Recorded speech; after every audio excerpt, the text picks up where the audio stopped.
চলো, তোমার নাম কি? শেখ জসিমউদ্দিন। আচ্ছা, তো তুমি কোথা থেকে আসছো? আমি পূর্ব বর্ধমান জেলার মেমারি থানার অন্তর্গত কেদারগ্রাম থেকে এসেছি। আচ্ছা, তো আজকে তোমার কোন শিফট ইন্টারভিউ ছিল? আজকে আমার সেকেন্ড শিফট ইন্টারভিউ ছিল। তুমি কটার দিকে এসছো এখানে? আমি এসেছি 10টার সময় এখানে ঢুকেছি।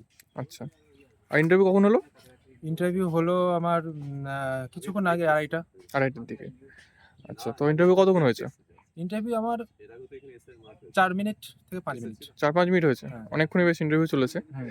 তো ইন্টারভিউ রুমে ঢোকার আগে মানে কি প্রসেস হলো তোমার? পরপর সেগুলো একটু বললে ভালো হতো। হ্যাঁ, ইন্টারভিউ ১ম এ আমাদের এক জায়গায় একটু বসিয়ে রাখা হলো। হুম, তারপরে একটা ফর্ম দেওয়া হয়েছিল। সেই হুম, ফর্মটা ফিল আপ করলাম হুম। এবং সেটা বাংলায় ফর্মটা ফিল আপ করতে হবে। আচ্ছা, তারপরে আমাদের ডকুমেন্টস ভেরিফিকেশন নিয়ে যাওয়া হলো হুম, এবং সেখানে ডকুমেন্টস ভেরিফিকেশন করলাম আচ্ছা, এবং সেটা করার পর আমাকে আমাদের ইন্টারভিউ রুমের সামনে বসে রাখা হলো। আচ্ছা, সেখানে কিছুক্ষণ বসার পর আমরা এক, এক করে যখন ডাকলো তারপরে আমরা ইন্টারভিউ ঢুকলাম। আচ্ছা, ডকুমেন্টস ভেরিফিকেশনে ডকুমেন্টস কি নিচ্ছে? ডকুমেন্টস আধার কার্ড, মাধ্যমিকের অ্যাডমিট কার্ড, হ্যাঁ, সার্টিফিকেট, হুম, রেজাল্ট, তাছাড়া হায়ার এডুকেশন থাকলে গ্র্যাজুয়েশন পর্যন্ত সার্টিফিকেট, রেজাল্ট। আচ্ছা। আর কোনো কারোর এক্সট্রা যদি কোনো কিছু থাকে কম্পিউটার, এনসিসি, এনএসএস এইসব?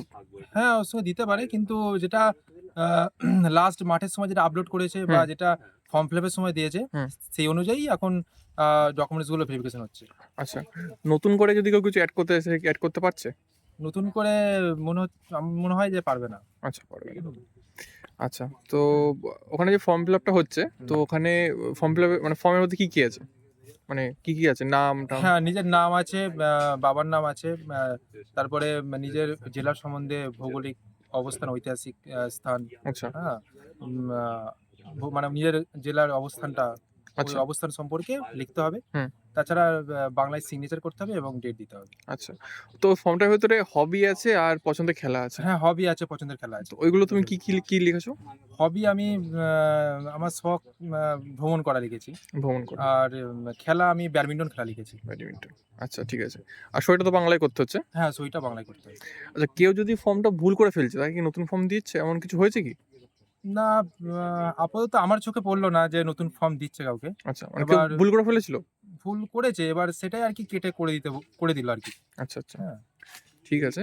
তো এরপরে যখন ইন্টারভিউ রুমে গেলে, হ্যাঁ। হ্যাঁ, তো তারপরে বলো কি হলো? ইন্টারভিউ রুমে গেলাম। তারপরে আমি নমস্কার স্যার হুম, বলে সম্বোধন করে হুম, আমি চেয়ারে বসতে বললেন, চেয়ারে বসলাম। আচ্ছা, তারপরে আমার নাম যেহেতু শেখ জসিমউদ্দিন, হুম, তাই আমার জসিমউদ্দিন সম্পর্কে একটা কবি আছে বাংলাদেশে। হুম, তার নাম জিজ্ঞাসা করলেন যে, "তেনাকে চেনেন?" আমি, আচ্ছা। "চিনো?" আমি বললাম, "হ্যাঁ, ম্যাম চিনি।" একটু জোরে তো বলো। উম আ আমাকে জিজ্ঞাসা করলেন যে, হুম, "জসিমউদ্দিন নামের কবি চেনো?" আমি বললাম, "হ্যাঁ, ম্যাম চিনি।" তো বললাম, "কে ছিলেন?" আমি বললাম, ম্যাম পল্লী কবি জসিমউদ্দিন।" বললেন, "তার লেখা একটা আ আ লেখা কিছু আছে?" আমি বললাম, "হ্যাঁ, ম্যাম কবিতা আছে।" হুম, বললাম যে, "কবিতা কি কবিতা?" বললাম, "ম্যাম কবর কবিতা আছে।" আচ্ছা, তাছাড়া কাব্যগ্রন্থের নাম জিজ্ঞাসা করলেন, আমি বললাম এগুলো সবই। তো তাছাড়া আমার যেহেতু ফিলোজফিতে অনার্স ছিল, হুম, তাই ফিলোজফি আ একটা দার্শনিকের নাম তিনি বললেন সক্রেটিস। তিনি কে ছিলেন এইটা জিজ্ঞাসা করলেন। আমি বললাম, স্যার দার্শনিক ছিলেন।" হুম, তারপরে আমাকে বললেন, "ঠিক আছে।" আরো ২-১ টা প্রশ্ন জিজ্ঞাসা করলেন, অত আমি মনে করতে পারছি না। যাই হোক, আ তারপরে ওটা সই করার কথা বললেন যে সই করলাম। তারপরে আমি বেরিয়ে এলাম। আচ্ছা, আচ্ছা। সই করার কথা? মানে ওখানে ভিতরে একটা পেপার আছে। মানে যে পেপারটা আরকি এখানে ডকুমেন্টস ভেরিফিকেশন হওয়ার পরে হুম, আমাকে ভেতরে নিয়ে যাওয়া হচ্ছে। হুম, তারপরে ওরা ডকুমেন্টস ভেরিফিকেশন পরে একটা সইয়ের জায়গা আছে একটা ফর্মে। আচ্ছা, সেই ফর্মে আরেকটা জায়গায় সই করতে হয়। হুম, সেটা ভেতরেই সই করিয়ে নেওয়া হচ্ছে। আচ্ছা, আচ্ছা। ঠিক আছে। তো যারা আপকামিং আসছে তাদেরকে কি বলতে চাও? আপকামিং যারা আসতে চায় কোনো অসুবিধা নেই, কোনো চাপ নেই।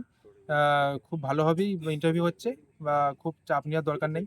কারণ হচ্ছে পূর্ব বর্ধমান সম্বন্ধে বা নিজের জেলা সম্বন্ধে যদি কেউ জেনে আসে হুম, ঠিকঠাক মোটামুটি, বা কোন সাবজেক্টের উপর যদি কেউ অনার্স করে থাকে বা স্নাতক কোন সাবজেক্টের উপর করেছে, হুম, তাহলে অবশ্যই মোটামুটি ইন্টারভিউ খারাপ হবে না, আচ্ছা, ভালোই হবে।